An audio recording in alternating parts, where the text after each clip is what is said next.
Good Purim Chavra, Chodesh Tov, Adar is here, Tabar's favorite Bar. It's unbelievable. Unbelievable, very exciting stuff. I feel like we made it. We turned the corner. We turned the corner. It's still freezing. I'm in Teaneck right now. It's like negative 15 degrees. But we're turning a corner, Chavra. We got some hope. We got some hope. Hope everyone's doing well. 43 days until Purim, 3 days until Shabbos Kodesh. There's a lot to look forward to. Adar today, Rosh Chodesh, Yalav Yavo, the whole thing. So we're continuing with Halacha, Sichot Haran. And the learning is for Refuah, for Pesach Reuven ben Yosef Sarah, Bracha Bas Yehudis, Miriam Dodibes Chanel Cheved, Yonah Bas Pasa, Shir Bas Pasa, Sana Reuven ben Mani, and every neshama in Klal Yisrael. May they have a speedy recovery in everyone in the world. So we're continuing with Halacha L'Maisa, laws pertaining to the sanctity of a synagogue and a study hall. So prior to entering a synagogue or a study hall, one must wipe off the mud from his feet and make sure that he does not have his person or on his garments any dirt. This is unbelievable. Yoni Shras and I daven at Gisn 6 every single day. So right now, Halacha L'Maisa, we have to wipe off our feet before we go inside. If one feels the need to, it is permitted to spit on the floor in these sanctuaries. And there's a footnote here. However, as a measure of piety, one should not spit in the synagogue. Don't spit in the synagogue. No need to. No need to. However, he must immediately rub the spittle into the ground with his feet. If you do, for whatever reason, you rub it with your foot right then and there, quickly, but don't do it. It's mamash the Beis HaMikdash over there. So we're moving on to Sichot 22. Yesterday we spoke about Rosh Hashanah a little bit and what it means to have a leiv basar. And today we're speaking about the tzaddik and the connection to the tzaddik and how we must hold on to them with all of our might, So Rabbeinu, help us hold on to you right now in this Sicha. It is very good to be worthy of being close to a true tzaddik. It is not simple, Chavra. Not everyone's worthy, not everyone's zocha. I mean, everyone or a lot of us, I'm just admitting some Chavra, sorry. Just going to disable the waiting room. You know, some people go to yeshiva and some people go to seminary, or even if you're not in yeshiva and seminary, it's not so simple to find a Rebbe that's mamash able to connect you to the deepest depths of your heart, mamash to able to reveal your neshama. And regarding the Mashiach, the time when Mashiach comes, it says in Iyov, the ends of the earth will be grasped and the wicked will be shaken from it.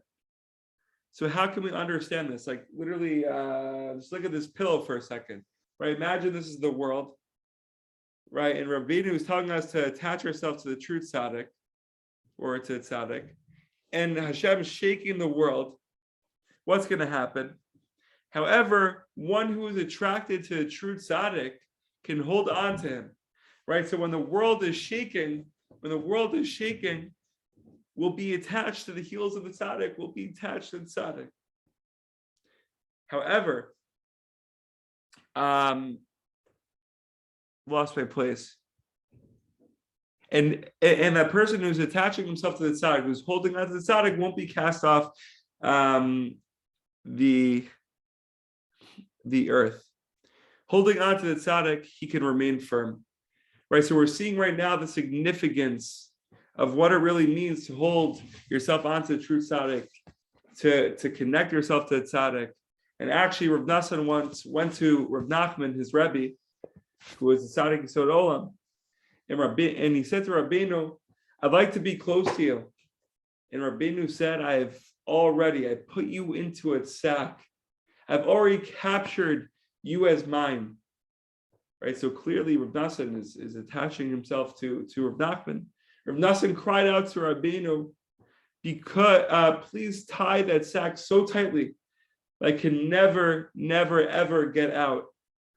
Because as long as a person is alive, he walks on a very tight rope, crossing the narrow bridge. The world in our everyday lives may feel narrow, may feel like we're on a tightrope, but holding on to the tzaddik so tightly gives us hope.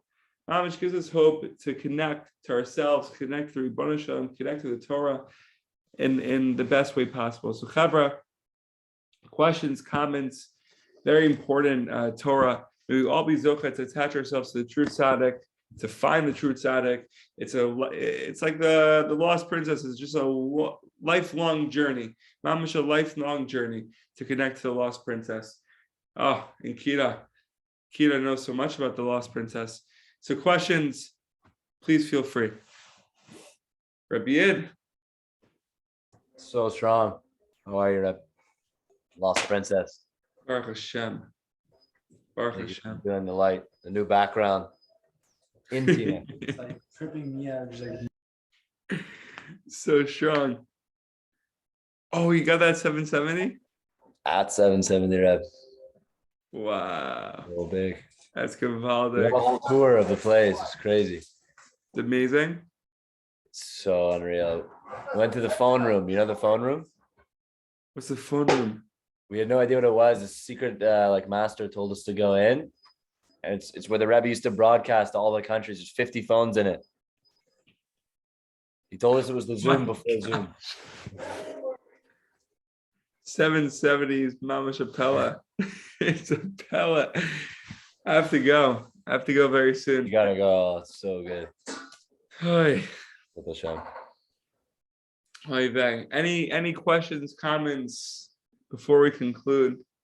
It's mamash a massive day.